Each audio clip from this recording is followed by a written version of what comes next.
Hola, soy Karina Mariani y estas son mis editoriales. La editorial de hoy, Carmen Mola, esa maldita traidora. Carmen Mola es una mujer horrenda y cruel que ha traicionado, ha envilecido y se ha burlado de una abultada y sensible porción de la sociedad y que, de paso y para colmo, se ha enriquecido con su accionar, la muy meretriz. Pero Carmen Mola no siempre fue odiada, de hecho fue muy admirada. ¿Quién es y cuál es la historia de la pérfida Carmen Mola? Carmen Mola es una escritora novel que en muy poquito tiempo se convirtió en la revelación de la novela negra española. La prolífica Carmen Mola escribió desde 2018 una novela por año. Primero fue la novela La novia gitana, luego La red púrpura en 2019 y La nena en 2020. Su pluma cruda y atrapante cautivó a los lectores, alcanzando récords de venta y siendo traducida a varios idiomas. Las novelas de Carmen Mola tienen como protagonista a una mujer, la inspectora Elena Blanco, y sus investigaciones son truculentas, siempre al frente de su equipo de la Brigada de Análisis de Casos.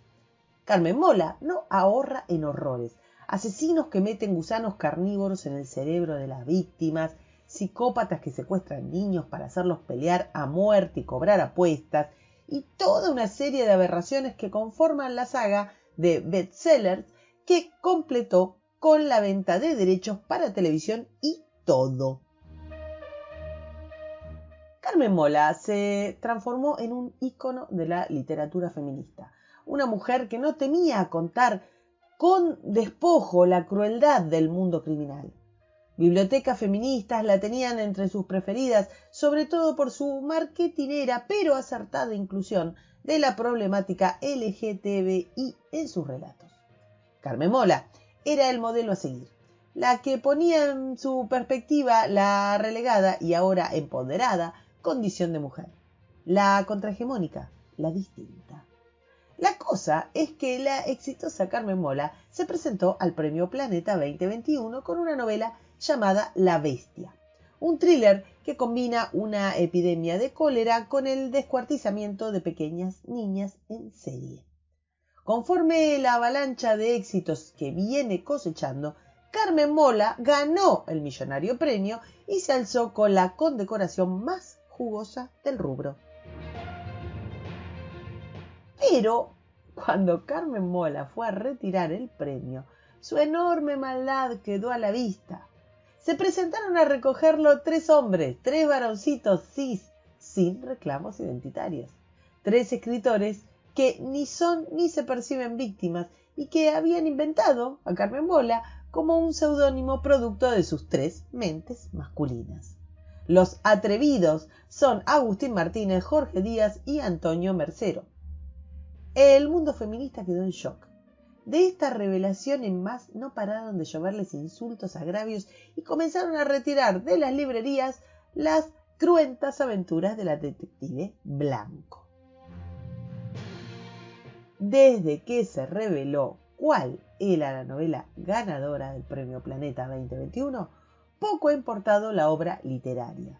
El interés recayó en el escándalo suscitado por la identidad de la autora, es decir, en los 3 señores que inventaron a Carmen Mola. Pero los geniales creadores de Carmen Mola no son los primeros en usarlos ni inventaron los seudónimos, ni la escritura fantasma. Ambas formas en las que una persona, ficticia o no, asume la autoría de un libro que otro escribió en las sombras. Por eso, bucear en las razones del enojo y la frustración tal vez sirvan para entender qué cosa hay detrás de los preceptos feministas, de sus ideales y de sus objetivos. Honorio Augusto Domecq es el autor de 6 problemas para don Isidro Parodi y muchas otras novelas. Pero Bustos Domecq, como Carmen Mola, no existía y era la genial combinación de las plumas de Jorge Luis Borges y Adolfo Bioy Casares. Sin embargo, a nadie escandalizó la existencia ni la obra de Bustos Domecq, como tampoco generó ira o rencor la obra de Fernán Caballero, que era el seudónimo detrás del que se escondía la escritora Cécile von Faber. Del mismo modo, a nadie ofendió que a mediados del siglo XIX Aurore Dupin inventara un señor al que le puso el nombre de George Sand para que firmara sus obras, y con ese seudónimo se convirtió en uno de los autores más exitosos del romanticismo. Con el mismo criterio, Marianne Evans creó a George Eliot para que se quedara con el crédito de sus piezas. Muchas escritoras de siglos pasados eligieron no solo el anonimato, sino una identidad masculina para firmar sus trabajos. Las razones residen en que sabían que tenían más posibilidades de ser tomadas seriamente si adoptaban el género que tenía más preponderancia y prestigio en el rubro en esa época. Entonces, tiene lógica concluir que Jorge Díaz, Antonio Mercero y Agustín Martínez eligieron ser una mujer porque se dieron cuenta de que marketineramente los beneficiaba.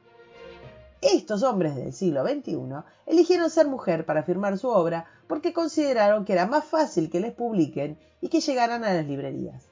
Los tres son escritores, los tres conocen el negocio y los tres sabían que ser una mujer los beneficiaba, como a Marianne o a Aurore sabían que las beneficiaba ser hombres. La primera cuestión que el affaire Carmen Mola pone al descubierto es que en este siglo ser mujer es más ventajoso que ser varón y que, por lo tanto, de existir un techo de cristal, está sobre las cabezas masculinas.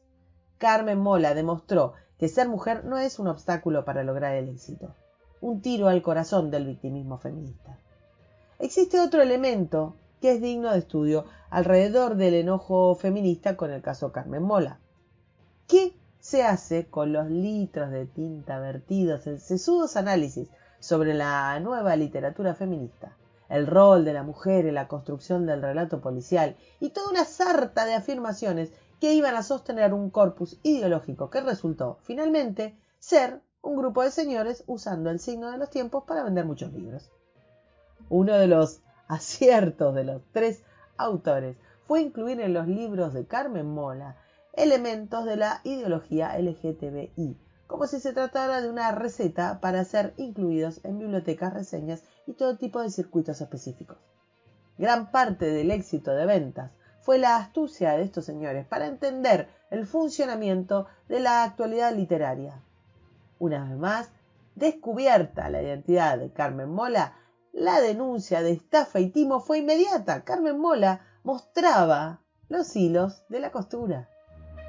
Acá la paradoja se hace más profunda. La indignación parte de quienes sostienen que no existen diferencias entre los sexos, que la biología es un constructo y que por lo tanto solo es válido lo que se expresa mediante la autodeterminación. ¿Cuál sería entonces el problema de que los tres autores tuvieran pito? Hecho irrelevante si todo depende de lo que se perciban eventualmente. Si Díaz, Mercero y Martínez al momento de agarrar el cheque se sentían mujeres, ¿la estafa era tal? Las feministas habían encumbrado a la pobre Carmen Mola a las más altas esferas de la sororidad, pero ahora la están borrando del mapa. El caso más gracioso es el de la librería Mujeres y Compañía de Madrid, que publicó un video mostrando cómo se deshacían de los libros de Mola. En todo el mundo el negocio feminista se basa en subsidios y extorsiones que el colectivo protagoniza, y por eso es más importante sostener el relato que vender libros honradamente. Es comprensible que la librería especializada en obras escritas por mujeres se desprenda de uno de los productos más exitosos antes que renunciar a las prebendas estatales. La ofensa que generó el caso Mola se entiende muy profundamente, ya que, por ejemplo, el año pasado en el Instituto de la Mujer de Castilla-La Mancha recomendaron sus libros como lecturas feministas. Y la revista Elle, por ejemplo, recomendó sus obras por estar escritas por mujeres. El absurdo queda muy expuesto. El feminismo no quería el trabajo de Mola por sus virtudes, sino solo porque lo había escrito una mujer. Un acto de condescendencia y discriminación monumental. Un decir, miren, es mujer y ha tenido éxito. ¿Quién lo hubiera dicho, pobrecita? De ahí que aunque a las novelas no se les haya cambiado ni una coma, todo se pudra porque en realidad había 3 tipos firmando la obra. Los lamentos y enojos muestran motivaciones bien básicas. Cuando el humor, la ironía, el artilugio engañan al sistema tan impúdicamente, el sistema exhibe una fragilidad conceptual asombrosa. Tiene sentido que las feministas estén enojadas. Si la biología no tiene importancia y te pueden acusar e incluso castigar por transfóbico por decirle a un hombre que se percibe mujer, que es de todas maneras un hombre, entonces, ¿cuál es el problema con la biología de los 3 señores detrás de Mola? Es más, si solo importa la autopercepción, ¿los 3 señores no podían percibirse uno solo? ¿O 20? ¿Qué les impediría mañana percibirse niños y presentarse a un concurso de relatos infantiles? Ya existieron casos de gente que se percibió de otra edad y sexo, y con eso consiguió jubilarse anticipadamente o cumplir penas por violación en cárceles de mujeres, aún portando un pene que todos tienen que hacer de cuenta que no está. Entonces, si el feminismo integrista ha logrado criminalizar a quienes no aceptan la autopercepción y ha logrado que sea el criterio que se impone en la justicia, en la educación y en la cultura, ¿por qué tanto problema con que 3 tipos firmen como si fuera una mujer? Es notable que el entramado feminista le dé más importancia a la firma que al contenido, pero más notable aún es dejar expuesto que las verdugas de género y las catadoras de empoderamiento no son capaces de distinguir la prosa genuinamente femenina de la que no lo es. Otra mentira que se cae a pedazos. Todos los críticos que creyeron ver en la literatura de Carmen Mola la sensibilidad de un colectivo, las huellas de la opresión patriarcal, la lucha contra la hegemonía masculina, no se dieron cuenta de que los pasos de la detective Elena Blanco eran diseñados por 3 tipos que representaban literalmente a su enemigo declarado. Pero lo que luce más atrapante en el escándalo Mola es lo que lo diferencia del escándalo Zócal o del posterior escándalo Zócal al cuadrado. Veamos. En 1996, el físico Alan Sokal pergeñó una irónica venganza ideológica para exponer la inconsistencia de la revista académica Social Text, a la que acusaba de privilegiar lo políticamente correcto, apoyando el consenso social por sobre la seriedad académica. Según Sokal, la revista publicaba cualquier pavada si replicaba los prejuicios ideológicos de los editores. Sokal escribió un artículo titulado La transgresión de las fronteras hacia una hermenéutica transformativa de la gravedad cuántica. En ese artículo afirmaba que la gravedad era un constructo social que estaba determinado por el comportamiento de la sociedad. También afirmaba que las especulaciones psicoanalíticas de Jacques Lacan habían sido confirmadas en la teoría cuántica de campos y que el axioma de la igualdad de la teoría matemática de conjuntos era análogo al concepto homónimo en la política feminista. Y todas estas pavadas fueron publicadas. En la misma tónica tuvo lugar en 2017 el asunto de los estudios del agravio, cuando los académicos James Lindsay, Peter Boghossian y Helen Blackrose inventaron artículos académicos con la temática queer de género y sexualidad para exponer la locura que se había apoderado del mundo académico.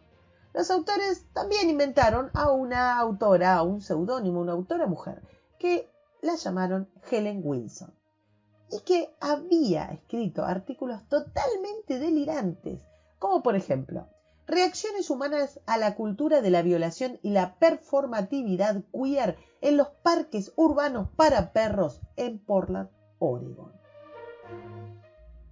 Este artículo fue publicado con honores en la revista Gender, Place and Culture, donde se podían leer párrafos como por ejemplo: ¿qué problemas rodean la performatividad queer y la reacción humana al sexo homosexual entre perros? ¿Y sufren los perros opresión basada en el género percibido? Aplicando las categorías de criminología feminista negra, a través de las cuales se pueden entender mis observaciones e infiriendo de lecciones relevantes a las interacciones entre humanos y perros para sugerir aplicaciones prácticas que interrumpen las masculinidades hegemónicas y mejoran el acceso a los espacios emancipatorios. Esto es un párrafo del artículo publicado. Otro párrafo. Las normas culturales que operan dentro y sobre estos espacios forman microculturas donde el comportamiento aceptable e inaceptable en las comunidades humanas puede reflejarse en la forma en la que los compañeros humanos construyen sus interacciones con los perros, particularmente en lo que respecta a la cultura de la violación y el queering. Esto también fue publicado. Tanto Sokal como Lindsay, Bogosian y Black Rose buscaron denunciar la demencia totalitaria de la ideología dominante. En cambio, los creadores de Carmen Mola, Agustín Martínez, Jorge Díaz y Antonio Marcelo, se propusieron usar esta locura a su favor, y vaya si lo consiguieron. Además de hacerse con un premio millonario y de haber vendido cantidades envidiables de libros, se burlaron del dogma más hegemónico de los últimos tiempos. Y no lo hicieron por ideología, lo hicieron leyendo las tendencias del mercado. Un éxito histórico que explota un camino nuevo, tal vez mucho más eficaz, para combatir el totalitarismo de género. Para escuchar todos los editoriales, suscríbete, me gustealo, compartilo y nos vemos en la próxima. Muchas gracias.